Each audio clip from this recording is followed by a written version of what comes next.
राधे राधे दोस्तों, कैसे आप लोग। तो चलिए बात करते हैं कि कुछ खबरों के बारे में। तो पहले अपडेट आ रही एसएससी के जो प्रोटेस्ट चल रहे हैं उसकी तरफ से। तो एसएससी के अगेंस्ट और इक्विटी कंपनी के अगेंस्ट जो प्रोटेस्ट चल रहे हैं उसके बारे में मैंने इससे पहले वाली 2 वीडियो में बताया है। अगर आपको नहीं पता हो तो आप जाकर वो वाली वीडियोस देख सकते हैं। तो नौ एसएससी के चेयरमैन ने टीचर से बात की है और एग्जाम में जो प्रॉब्लम हुई है उसके रिगार्डिंग भी उन्होंने मीडिया में अपना जवाब दिया है। और उन्होंने क्या जवाब दिया है तो आइए जानते हैं। तो विनय सर बताते हैं कि जब उनसे टीचर्स बात करने गए तो टीचर्स ने उनसे सवाल किया कि जो बच्चों के 500 से 1000 किलोमीटर दूर सेंटर दिए जा रहे हैं उसके बारे में उनका क्या कहना है। तो चेयरमैन जवाब देते हैं कि हम लोग भी अपने टाइम में दूर दूर जाते थे एग्जाम देने के लिए धक्के खाते हुए। आफ्टर दैट टीचर्स ये पूछते हैं कि एक एक पेपर में 5-5, 6-6 क्वेश्चन गलत हैं, तो उसके ऊपर क्या कहना चाहेंगे। तो चेयरमैन ये बोलते हैं कि ऐसा होने का चांसेस इसलिए है क्योंकि उन्होंने एकदम वर्जिन पेपर सेट करवाया था। एडमिस के पेपर को बनाने के बाद दोबारा चेक नहीं किया गया था। फर्दर उनके बीच क्या बात होती है आप अभिनय सर का एक वीडियो क्लिप देखकर जान सकते हैं। जो है इधर उधर हुए उस पर क्या कहना है उनका? हाँ, उनका ये कहना है, हमने बोला कि आप 5 ये ले लो, तो बोले ऐसा कुछ नहीं है, हम सिटी तो 10 दिन पहले बता देते हैं। और पता अपना एग्जाम्पल क्या कह रहे बाबूजी, मैं जब पेपर देने जाता था 3 साल सीजीएल भी निकाला मैंने, तो मैं स्लीपर भी नहीं मिलती थी, धक्के खा के जाता था। तो उनका ये है कि बच्चे भी धक्के खा के जाए, फिर काय का डिजिटल इंडिया, फिर तुम देश को आगे ले गए हो, तुम आज से वही हो रहा है। रिपीटेड क्वेश्चन थे और जो एआई वाले इन लोगों ने मुद्दा उठाया था कि एआई से पेपर बनवा रहे हैं, उसको उन्होंने बोला चलो जी, कह रहे आपको पता है वर्जन पेपर दे रहे हैं हम, वर्जन पेपर है, ये सब थे, एग्जैक्ट शब्द बता रहा हूँ। कैसे बोले वो अनटच है, उसको किसी ने टच नहीं किया है, क्वेश्चन को बिना टच किए बन गया। मैंने कहा एक एक पेपर में 5-5 सवाल गलत हो जाते हैं, बड़े ध्यान से सुनना।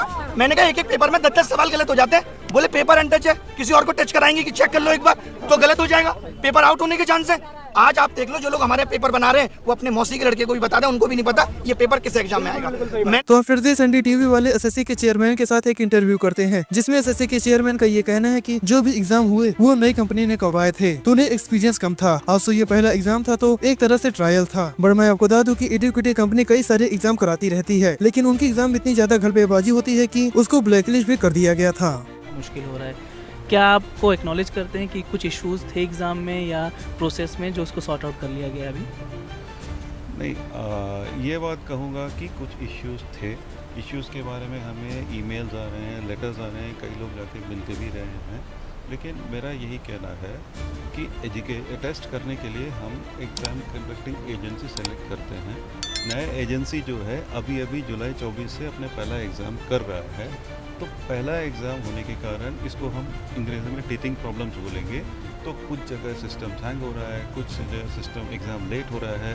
तो एसएससी के चेयरमैन के इस जवाब पर आदित्य रंजन सर जवाब देते हुए एक पोस्ट करते हैं और लिखते हैं कि ना कोई पछतावा ना माफी, सिर्फ ठंडा सा बचाव और सिस्टम की बेहिचक सफाई। लेकिन सोचिए, जहां लाखों छात्र एक एक पद के लिए संघर्ष करते हैं, वहां एसएससी कह रहा है कि 2-3 परीक्षाएं लगेंगी सिस्टम को सुधारने में। तो क्या इसका मतलब ये है कि 10 से 12 हजार पद बस आपके ट्रायल एंड एरर की भेंट चढ़ जाएंगे? आप छात्रों के करियर को रिहर्सल कैसे समझ सकते हैं? ये आंकड़े नहीं, ये सपने हैं, सालों की मेहनत है और वो परिवार है जो उम्मीदों पर टिके हुए हैं। लेकिन बदले में हमें क्या मिला? बस बहाने, कोई जवाबदेही नहीं, ना कोई माफी, ना कोई कार्रवाई, सिर्फ घमंड से भरी चुप्पी। अब ये सिर्फ अव्यवस्था नहीं, ये क्रूरता है। आपने लाखों छात्रों की उम्मीदों से खिलवाड़ किया है, उनके भविष्य पर जुआ खेला है। शर्म आनी चाहिए ऐसे सिस्टम पर जो सपनों को कचरे में फेंक देता है। तो एसएससी के चेयरमैन के बारे में आप लोग क्या कहना चाहेंगे? कमेंट सेक्शन में बताएगा जरूर। तो इसी साथ बात करते हैं ट्रैवलर नोमैड शुभम के बारे में। तो एसएससी के लेफ्ट बीच नोमैड शुभम भी एक वीडियो शेयर करते हैं, बट उनका ये वीडियो एसएससी के एग्जाम को लेकर नहीं बल्कि इंडियन इकोनॉमी को टारगेट करते हुए शेयर करते हैं। और शुभम इंडियन गवर्नमेंट और इंडियन इकोनॉमी का मजाक बनाए तो ये बोलते हैं कि इंडिया की करेंसी हर मंथ गिरती हुई चली जा रही है। तो जो लोग इस चीज से परेशान हैं, उन्हें तो खुश होना चाहिए, क्योंकि अगर इंडियन करेंसी डॉलर के मुकाबले 100 रुपए चला जाता है, जो कि भी 87 रुपए है, तो काउंटिंग करने में आसानी होगी। फर्दर वो बताते हैं कि जब उन्होंने ट्रैवलिंग करना स्टार्ट किया था तब इंडियन करेंसी 75 रुपए थी डॉलर के मुकाबले में, और अब 87 रुपए हो गई है। और यूरो की बात करें तो उसमें भी इंडियन करेंसी की हालत बहुत ही खराब है। इस टाइम पर 1 यूरो में ऑलमोस्ट 100 रुपए हो रहे हैं। Further nomad Shubham Indian currency का मजाक बनाते हुए क्या बोलते हैं, आप उनका छोटा वीडियो क्लिप देख सकते हैं।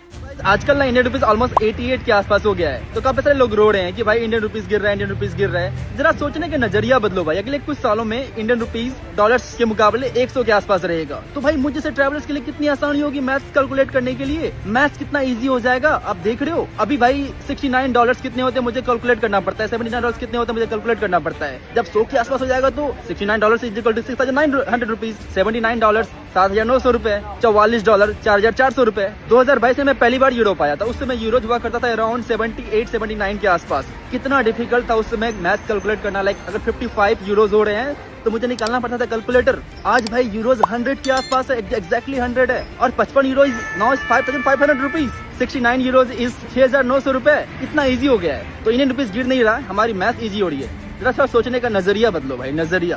तो उसके साथ बात करते हैं एक पुलिस वाले की वीडियो के बारे में। तो पहले आप ये वीडियो देखिए। मेरे दरवाजे पे दस्तक देने, आशीर्वाद देने हैं। जय गंगा मैया,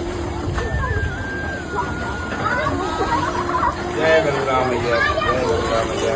ठंड हो गया माँ, तेरा चरण मेरे घर पर आ। तो ये वीडियो प्रयागराज के दारागंज का है, जहाँ पर गंगा जी में बाढ़ आने पर एक पुलिस ऑफिसर पूजा कर रहे हैं और ये बोल रहे हैं कि गंगा जी उसे दर्शन देने आई है उसके घर तक। तो इस वीडियो के वायरल होने के बाद इस पुलिस वाले को काफी ज्यादा मजाक बनाया जा रहा है। जैसे एक जन ये लिखते हैं कि प्रयागराज में गंगा का जल स्तर बढ़ने पर दरोगा कह रहे हैं कि गंगा जी उन्हें दर्शन देने आई है, बल्कि सच्चाई ये है कि इन्होंने गंगा क्षेत्र में मकान बनाया है। अब इनका मकान लीगल तरीके से बना है, इलीगल तरीके से मुझे नहीं पता। आसो और भी कई सारे ऐसे लोग हैं जो इस पुलिस वाले को बेवकूफ बोल रहे हैं। तो इस पुलिस ऑफिसर के बारे में आपके क्या थॉट्स हैं, कमेंट सेक्शन में बताएगा जरूर। तो इस वीडियो को लेते हैं, अगर वीडियो इन्फॉर्मेटिव लगी हो तो वीडियो को लाइक और चैनल सब्सक्राइब करके बेल नोटिफिकेशन ऑन कर लीजिएगा ऐसे ही डेली के न्यूज एंड अपडेट्स को जानने के लिए। तो फिर मिलेंगे नेक्स्ट वीडियो कुछ नई खबरों के साथ। तब तक आप सभी को राधे राधे। देखते रहिए आपको हमारा चैनल चुगलखोर न्यूज।